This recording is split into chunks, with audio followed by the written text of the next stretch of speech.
नमस्कार मित्रो, मी डॉक्टर अभिषेक सुरेश महाजन, अस्थिरोग तज्ञ.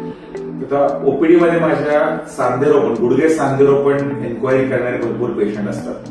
म्हणजे त्यांना स्वतःला माहिती असतं की गुडघे आपले खराब आहेत, ऑपरेशन हे बऱ्याच लोकांनी त्यांना सांगितलेलं असतं, पण मनात एक भीती असते की अंथरुणाला खेळून राहिलं तर काय होईल. तर ह्याचे दोन मुद्द्यात उत्तर देऊ इच्छितो की जेव्हा एंड स्टेज आर्थरायटिस असतं त्यावेळेस ऑलरेडी पेशंटची ऍक्टिव्हिटी जी आहे ती कमी झाली असते.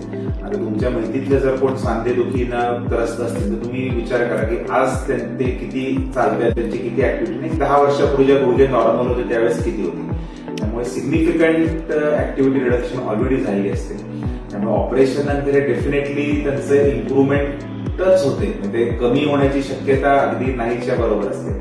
आणि दुसरं त्यांचं क्वेरी असते, दुसऱ्या पद्धतीने आपण उत्तरे देऊ शकतो ते म्हणजे गुडघा आजकाल जो असतो आपला तो अगदी नॅचरल सांध्याला मिमिक करतो. हा जसा नॉर्मल गुडघा आहे हा तुम्ही बघू शकता, हा कशा प्रकारे बेंड होतोय.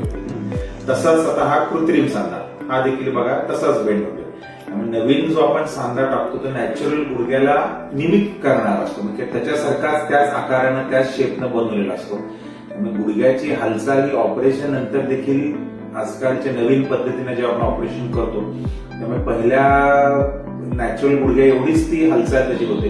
त्यामुळे अंथरुणाला खेळून राहणं असं हे शक्यतो होत नाही. ऑपरेशन नंतर जर सगळे व्यवस्थित पथ्य पाळले, फिजिओथेरपी केली, ऑपरेशन नंतर जे काही इन्स्ट्रक्शन असतात ते जर तुम्ही पाळले तर ऑलमोस्ट नॉर्मल लाईफस्टाईल तुम्ही ऑपरेशन नंतर जगू शकता. व तुमच्या ऑपरेशनच्या आधीची जी लक्षणं होती जसं की पायाला पाक असणं, पायातून आवाज येणं, गुडघा स्ट्रेट न होणं किंवा त्याला एक बेंड राहणं, असे पूर्णपणे ते क्लिअर होऊन अगदी नॅचरल गुडघा होऊ शकतो. त्यामुळे तुम्ही मनातनं भीती ही बाळगू नका.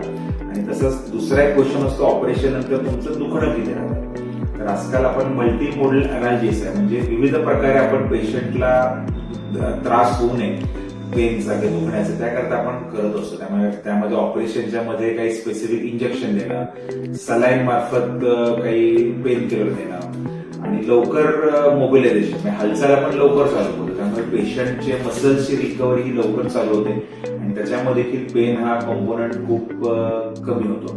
त्यामुळे ऑपरेशन नंतरचं दुखणं जे आहे ते आपण बऱ्यापैकी चांगल्या पद्धतीने मॅनेज करतो आणि खूप अनबेरेबल पेन किंवा असह्य वेदना असे शक्यतो पेशंटला होत नाही.